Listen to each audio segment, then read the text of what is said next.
going to take Alex Brummer, since his son-in-law is my principal private secretary, I've discovered. Yes. You talked this morning, Chancellor, a lot about irresponsibility. Yeah. Some people might think that the idea that there are you talking about black holes in the budget, talking about fiscal responsibility, trying to assess the black holes caused by the pensions deficit, the public-private partnership might be irresponsible and might actually scare the markets more than anything else. Well, look, first of all, I don't think the markets are stupid. I mean, they are well aware of these liabilities. And of course, some should correctly be assessed directly as national debt. Others are different kinds of liabilities. And that will be up to the Office for Budget Responsibility to determine. But the idea that the markets out there have completely ignored, for example, PFI liabilities, I think is a little optimistic. And this is all about confidence in the numbers. What is the point of spending, no doubt, quite a lot of money producing that red book if people don't believe any of the numbers in it? And what I want to get back to is the idea that the country has some confidence in the numbers that as taxpayers it pays to have produced. And whether that is a true set of true account of the national balance sheet, or whether it's the borrowing and growth forecasts off which the budget is set, I think that would be a good thing. And as I say, what the markets want, but more to the point, what the British people want, is some confidence that their government is doing the right thing, that we have a clear idea of what's there in terms of the liabilities for our country, and that we've got a plan to deal with it. And I think today, I stressed within a week of coming to office, we have made some very substantial announcements, some of which I believe will change the way budgets are made forever. Smeet. Smeet Desai from Reuters.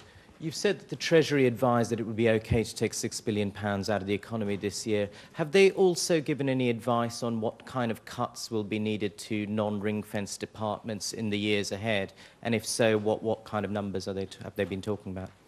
Well, look, our first objective has been to deliver the in-year reductions, and on a very, very quick timescale. So next Monday, we'll be making those announcements. And then we're going to turn our attention to the spending review. And that, in part, will be informed by serious work being done, for example, on defence and other areas of policy, which will help inform those decisions. So my priority has been to do the in-year reductions, which we have announced that process today, to then focus on the budget and then to focus on the spending review. Next for Faisal.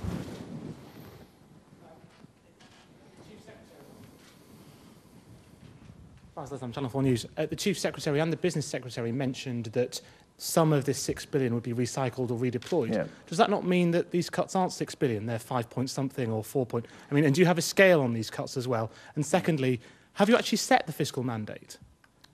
Well, to take your last point first, we have not set the fiscal mandate. That will, during the general election, I talked about eliminating the bulk of the structural deficit. I used the same language as the Governor of the Bank of England. In the budget, we will put that into, give you the clear fiscal mandate.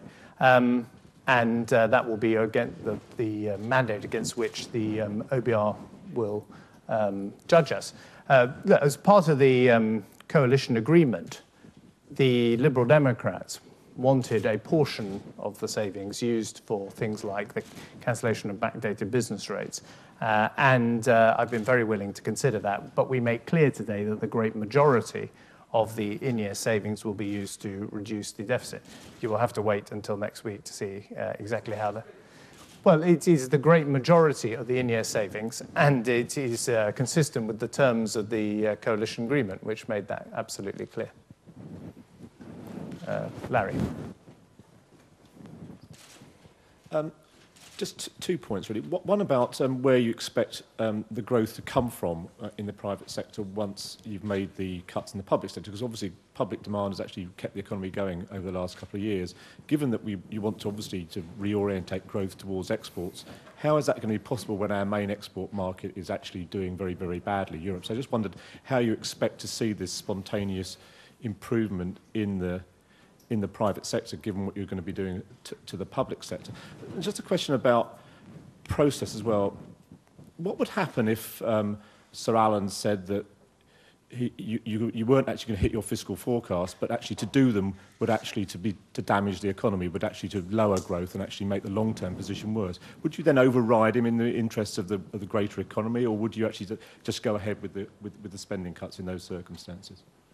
Well, I said that in the end, a democratic government accountable to Parliament and the public has to make the decisions on taxation and spending, and I think people would find it very odd if we had handed those decisions, which are right at the heart of what it means to be a democracy, to an independent body, however august that body was. But let's be clear, the main problem in recent years has been that we've operated off vastly optimistic borrowing forecasts, and you know, that's clear in the evidence of Treasury forecasting, you know, signed off by the Chancellor over the last 10 years. So what I'm creating is actually pretty cutting edge. It's difficult to think of another country in the world that has gone as far as we have in creating that rod for my own back. But of course, tax and spending decisions ultimately must be the democratic decisions of a democratically accountable government.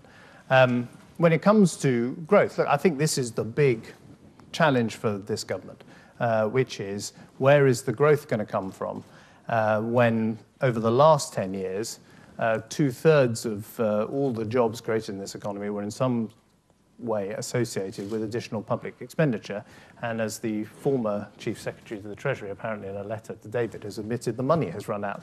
That would have been a challenge if Labour had been re-elected at this election. What we want to do is create a new model of economic growth where we are able to invest and save and export, where we are not as heavily dependent on one sector of the economy, the financial services. We want successful financial services, but it can't be the only successful industry that we have. So we need to create a broader model, a more balanced model of economic growth. I'd like to see, as a Member of Parliament from the northwest of England, more of the growth shared and prosperity shared across the United Kingdom. And that will require a series of measures to stimulate enterprise, to encourage a private sector recovery. What I think this will do today, I hope, is give confidence to the private sector that actually we're getting on top of the country's debts, that we're getting on top of the country's deficits. And that will inject some confidence. And the impact that will have, I think, could be potentially quite striking, not based on today's announcement, but on a series of things we're going to do over the next few months, which will say to people, come here, invest here, set up your own business, we will back you. If you want to take on more people, we will support you.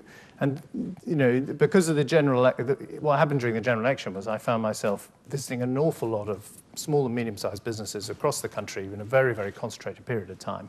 All of them were saying, we would love to hire additional people, but we're worried about these deficits, we're worried about these debts, we're worried about what it's going to mean for our business. We look at the continent, we're worried about that as well.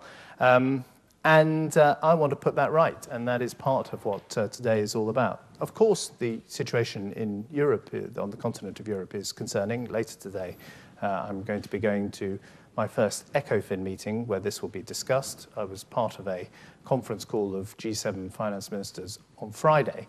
So, of course, people are concerned. But what is their principal concern? It is actually a solvency concern. It is a concern about the sustainability of budget deficits around the world. And I can't help but noting that we've got the largest. So we've got to do something about it. Andy.